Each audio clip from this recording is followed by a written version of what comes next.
A number of changes are taking place here in town after Saturday's special town election. Thank you for watching this Bridgewater Now update. I'm John Locke. There will be new faces on the town council, but we do want to start with a ballot question that has had a lot of attention during council meetings involving marijuana. The question essentially asking residents if they would allow the 2 medical marijuana facilities here in town to transition to marijuana retailers. We showed you the final tally on social media on Saturday night, which was 904 to 847 in favor of the change. Looking at the precinct breakdown, and remember there are now 9 precincts here in town. Precincts 1 through 4 and precinct 7 all voted no, while the remaining precincts voted yes, including precinct 9, which had a plus 70 in favor of the yes vote. The topic of marijuana has been one that has been voted on locally in previous elections, starting back in the 2016 general election.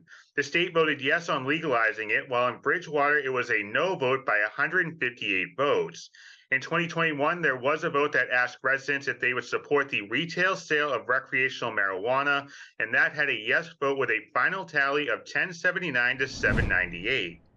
The town council has some changes on it, including new members after Saturday. If you watch the election preview, we told you instead of precinct councilors, each representing 1 precinct, there will now be 3 district councilors, each representing 3 precincts, and 6 at-large councilors representing the town as a whole. District 1 will represent precincts 1, 2, and 7, and Eric Moore ran unopposed, securing 549 votes in a term that ends in 2024.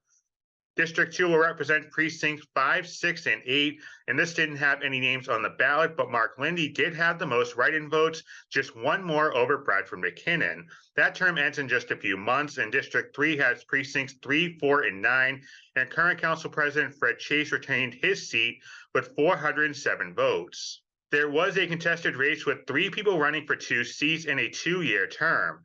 Bradford McKinnon and current councilor Kevin Perry won those seats. Another current councilor will remain in his seat, with Sean George winning another year. And finally, Bill Wood will remain on the council, and Susan Robinson won her way onto the council. Both Robinson and Wood's terms do expire this April.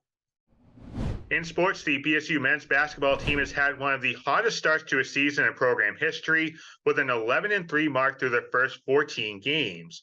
After a 9-game winning streak to open up the 22-23 campaign, there was a stretch of 3 losses in 4 games, including the conference opener against Framingham State. The Bears hosted Salem State on the 7th in an overtime thriller that was tied at 105 apiece with 24 seconds left, and after a couple of battles for boards, Lewis Jennings got an and one to put the Bears up by 3 after the free throw.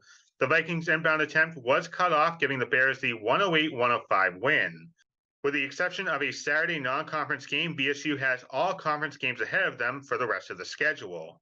The women's team has also been on a good roll, and it continued against the Vikings as Bridgewater State won by 32.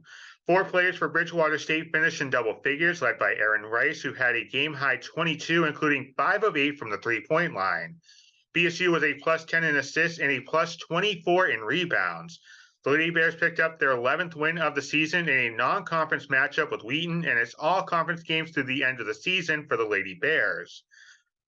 We do have the full men's and women's games against Salem State available on demand at btvaccess.com. A lot of people say that money can't buy happiness, while $1.35 billion can certainly give it a good shot. As you may have heard, the Mega Millions jackpot has reached its 2nd highest jackpot in the game's history after no winners on Tuesday night.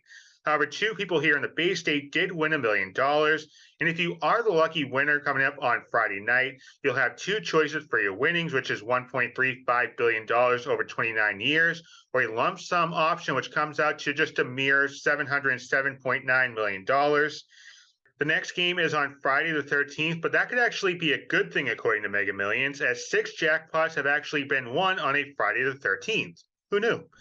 Turning to health, and we're about 2 weeks into the new year, and as people try continuing their resolutions, many doctors say that prioritizing your health is a great one to start out with.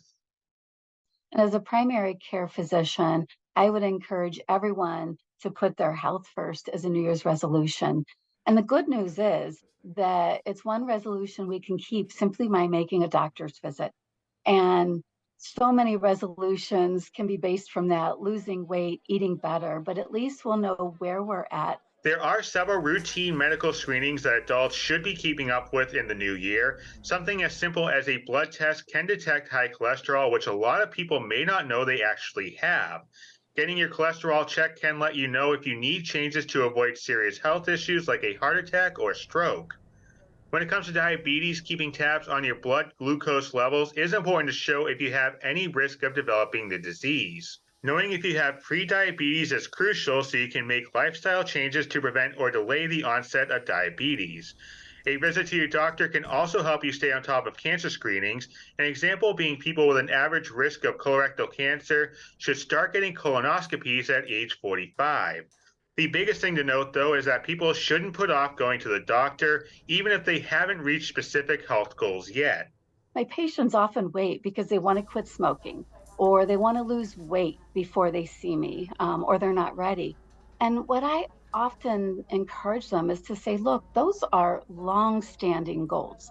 And so waiting until you're at the perfect weight or you've stopped smoking isn't a good reason to delay care. Because sometimes that knowledge of where you're at, where's your cholesterol, is your blood pressure high, has your weight gone up? Those are things that are going to drive you to make those changes and maybe motivate you more. Obviously, a lot of information, but you can reach out to your healthcare provider to help set different health goals and to work with you throughout the year. Thank you for watching this Bridgewater Now update. I'm John Locke.